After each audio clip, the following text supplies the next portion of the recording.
In this question, if alpha is not equals to 1, is an nth root of unity and n belongs to a natural number such that first three terms in the expansion of alpha plus x raised to power n are 1 alpha bar and n minus 1 upon 2n into alpha bar whole square. Then the value of x हमें find out करनी है. So we know that ये alpha is nth root of unity, so alpha raised to power n equals to 1 हमें दिया हुआ है. And alpha plus x raised to power n की first three terms हमें दी हुई है. So इसका एक्सपेंशन क्या होता है इस एक्सपेंशन का? तो first three terms of this expansion are n C zero alpha raised power n plus n C one alpha raised power n minus one into x plus n C two into alpha raised power n minus two into x square. Okay, these are the first three terms of this expansion. तो first term हमें क्या दी हुई है? N C zero into alpha raised power N which is equals to 1 हमें दी हुई है. So N C zero is 1, so alpha raised power n equals to 1 ये हमें दिया हुआ है. और ये हमें पहले भी दिया थी alpha is an nth root of unity, so alpha raised power n equals to 1. And second term हमें क्या दी है? अल्फा बार. सेकंड टर्म हमारे पास क्या है? N C one is n into alpha raised power n minus 1 into x equals to क्या दी हुई है? Alpha bar.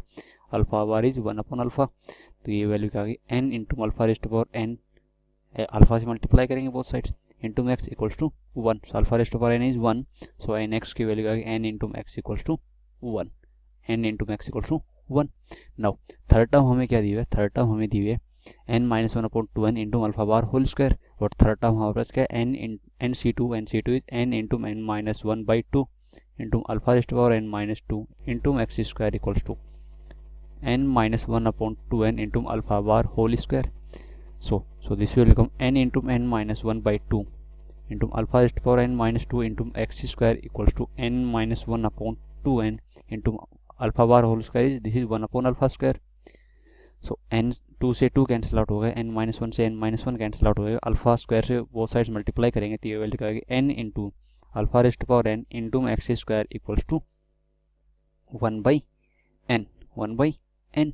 Alpha raised power n is 1, तो alpha raised power n is equals to 1 क्योंकि alpha is cube nth root of unity.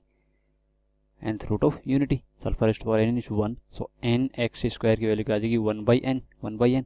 तो यहाँ से हमारे पास x क्या आ गया? x equals to 1 by n. x equals to 1 by n. So n into x square क्या हो जाएगा? 1 by n square. Put this value of x in this equation 1 by n square equals to 1 by n. 1 by n. So both are equal, so 1 by n equals to 1 by n. So this is true. तो यहाँ से x की value क्या आ गया हमारे पास? x equals to 1 by n. हमसे क्वेश्चन में क्या पूछा था? क्वेश्चन में पूछा था कि हमने क्वेश्चन में x की वैल्यू पूछी थी इन टर्म्स ऑफ n, तो value of x is 1 by n. So option A will be the correct option. x equals to 1 by n. So this is the answer for this question.